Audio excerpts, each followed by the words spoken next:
நீயே போர்ஜரி பண்ணி சர்டிபிகேட் வாங்கி வச்சிருக்க. அமெரிக்கால இருந்து டாக்டரேட் பண்ணி வாங்கியிருக்க. 2007 சர்டிபிகேட் டாக்டரேட் வாங்கியிருந்தா 2014 காட்டியிருக்கணும்ல. 2016 கொண்டு வந்து காட்டுற டாக்டரேட் வாங்கிட்டேன்ட்டு. நீ எப்படி டாக்டரேட் வாங்கினது இதுலயே தெரிஞ்சு போச்சு. அதாவது மனநல மருத்துவர்கள் ஆய்வுல தத்துவ அறிவியல் பட்டம் பெற்றவராம், முனைவர் பட்டமா. அது டாக்டர் யாதவ், தேவநாதன் யாதவ் தான் போடுவார்.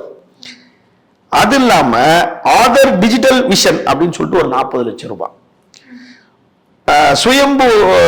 Swayambu biological Win TV Telugu limited ஒண்ணு.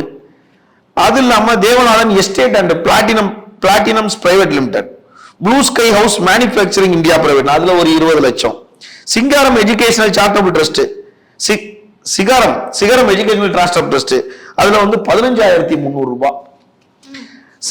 அப்புறம் சன்ரை டிபோர்டர்ஸ், அதுல ஒரு 52 லட்சம் ரூபாய். அப்ப பர்சனல் லோன் அண்ட் அட்வான்ஸ் இதுக்கெல்லாம் கொடுத்திருக்காரு.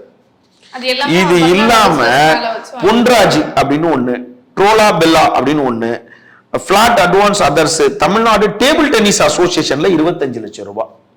இந்த விளையாட்டுல எப்பயுமே ஒரு விஷயம் என்னன்னா, நேர்மையா ஸ்போர்ட்ஸ் மேனா வந்து விளையாட்டுல வரான்னா அவன் வந்துருவான். நீ ஸ்போர்ட்ஸ் மேனே கிடையாது, நீ எப்படி உனக்கு ஸ்போர்ட்ஸ்ல ஆர்வம் வருதுன்னா இதை வச்சு நீ வெளிநாட்டுக்கு எங்க போனாலும் ஈஸியா உனக்கு விசா கிடைக்கும்.